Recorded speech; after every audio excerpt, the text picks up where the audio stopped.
Matius 10 ayat yang ke-16.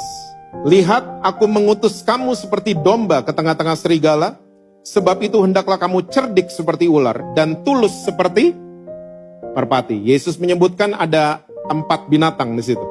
Dan kalimat pertamanya Yesus ini enggak banget. Ya, lihat aku mengutus engkau seperti domba ke tengah-tengah serigala. Gak mungkin. Dombanya mati pasti. Karena saudara mesti tahu, domba adalah ciptaan Tuhan yang paling lemah. Semut masih lebih kuat loh dari domba. Semut itu kalau teamwork, kue bisa diangkat, remahnya maksudnya. Tapi semut itu lebih kuat dibanding domba. Domba kalau lagi jalan dan dia nyasar, dia nggak tahu dia nyasar. Bayangin nggak? Dia noleh ke belakang, putih semua. Dia nggak bisa lihat ke belakang, makanya dia nunggu tongkat gembalanya. Ayo masuk lagi, back on track. Peternakan domba, domba ini kalau lagi minum, air di depannya mesti super tenang. Kalau kita iseng, lempar batu kerikil gitu, plek gitu. Airnya bergerak, domba akan kaget setengah mati. Dan waktu dia kaget, dia kecemplung di air tempat dia minum. Pernah masukin karpet di air? Waktu kita angkat tuh karpet, beratnya naik berkali-kali lipat. Domba badannya wool. Waktu dia kecemplung di air tempat dia minum, berat badannya naik berkali-kali lipat. Dan yang kasihan, domba gak bisa berenang. Dia mati tenggelam karena kaget waktu lagi minum. Makanya, ya di peternakan domba, kalau lagi hujan geledek, itu gembalanya keluar semua. Ya, keluar semua untuk jagain mereka. Kalau kecemplung, mereka langsung angkat. Lemah banget domba. Disuruh kumpul bareng serigala. Tapi Yesus gak stop sampai di situ. Yesus menambahkan, domba ini mesti cerdik seperti ular. Nah, ular itu sama kayak anjing, jenisnya banyak, tapi cara jalannya ular beda-beda semua. Ular padang pasir, namanya rattlesnake, karena medannya pasir, dia cara jalannya kepala sebelah kanan, ekornya sebelah kiri, jalannya begini. Ular naik pohon, karena medannya pohon, dililit dulu pohonnya sampai dia tiba di atas. Ular sawah, karena medannya tanah, licin sekali, dia jalannya pelan-pelan. Ular sawah. Cerdiknya ular adalah dia selalu menyesuaikan diri di medan mana dia berada. Kita orang Kristen udah lemah tapi kagak cerdik. Maunya jadi domba terus. Gak pernah cerdik kayak ular, menyesuaikan diri di mana kita berada. Saya punya true story buat saudara-saudara. Saya kira-kira 17-18 tahun lalu, saya pernah didatengin sama seorang pendeta dari Manado. Gak pernah ke Jakarta. Dia datang ke rumah saya. Dan waktu dia mau datang, dia bilang dia ke Jakarta disuruh sama Tuhan. Saya mulai ngobrol. Bapak disuruh kemana? Sebenarnya Tuhan kasih suara spesifik.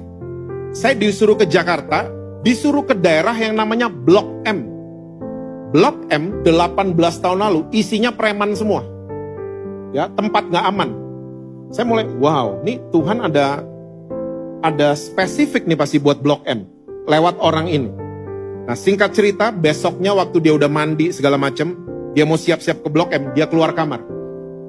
Dia keluar kamar pakai kemeja, lengan panjang, pakai dasi, dimasukin pakai celana bahan. Saya tanya, Pak, Bapak mau kemana dulu? Oh enggak, langsung ke Blok M katanya.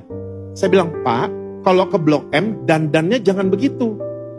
Karena kalau Bapak dandan kayak begitu, Bapak bisa dicopet, dijambret, dan lain sebagainya. Dia bilang gini sama saya, gak apa-apa, saya kan pendeta. Sedap. Saya jelasin lagi, Pak, Blok M tuh daerah gak aman. Dia tetap kekeh, dia bilang, saya hamba Tuhan, dandannya mesti begini. Akhirnya saya dalam hati, okay, you go with peace to Blok M. Singkat cerita, sore hari ada 2 polisi ngebel di rumah saya. Saya keluar, ini rumah Pak Jesse Lantang, betul. Bapak kenal sama bapak ini. Oh kenal, ada di mana dia? Ada di mobil kami, Pak. Saya ngeliat dia babak belur. Dasinya udah gak ada, kemejanya robek, babak belur mukanya. Saya tanya, ada apa? Dia cerita, saya baru ngomong shalom. Sama siapa ngomong shalomnya? Itu ada anak di situ, rambutnya berdiri begini. Terus saya ngomong shalom, saya langsung dipukulin sama dia, dan dia panggil teman-temannya, saya diinjek-injek. Untung ada 2 polisi ini. Ini 2 polisi malaikat dikirim sama Tuhan. Saya mau tanya sama saudara, ini pendeta dari Manado ini. Dia taat sama suara Tuhan, tapi masalah dia kurang cerdik. Tidak menyesuaikan diri di medan mana dia berada. Makanya saya udah sering katakan, kalau anak saudara, keluarga saudara belum mau diajak ke gereja, gak usah ajak ke gereja, ajak makan di Jack and John. Ajak makan dong. Gak usah ajak-ajak ke gereja. Nanti kalau dia mau ikut makan nih, nanti nih, gak usah diinterogasi. Tadi kenapa gak ikut doa malam? Gak usah gitu-gitu. Ngomong yang lain. Kalau dia senang olahraga, keren ya Argentina kemarin. Ya, Boston Celtics keren banget kemarin mainnya. Ngomong gitu dong, mendarat. Kalau ngomong sama keluarga mendarat. Jangan ada sayapnya terus. Berasa kita lebih rohani, dia enggak. Jangan kayak gitu. Menyesuaikan diri di medan mana kita berada. Kalau dia seneng musik, ngomongin musik. Hebat ya, Mike Portnoy balik lagi ke Dream Theater. Itu Bon Jovi yang baru bulan lalu keluar, udah denger belum? Kalau dia seneng film, ajakin nonton Inside Out. Saya percaya janji firman Tuhan akan digenapi. 1 orang selamat, seisi rumah saudara. Tuhan akan selamatkan. Yesus menambahkan lagi. Walaupun cerdik seperti ular, mesti tulus seperti merpati.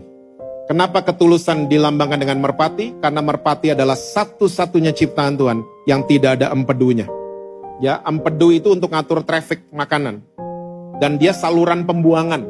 Jadi empedu kalau badan manusia dibelek itu baunya gak karuan, dan kalau coba dirasain pahitnya luar biasa. Merpati tidak ada bagian yang pahit di dalam tubuhnya. Makanya Roh Kudus dilambangkan dengan merpati. Tulus. Walaupun cerdik seperti ular, pertahankan ketulusan. Saudara tahu nggak, ketulusan lagi tereliminasi di mana-mana. Karena orang serba kepentingan sekarang. Gak tulus lagi. Deketin orang karena ada kepentingan. Lama-lama pengaruh ke Tuhan kan. Kita deketin Tuhan cuman karena ada apanya. Walaupun kita domba, tapi cerdiklah seperti ular dan tuluslah seperti merpati.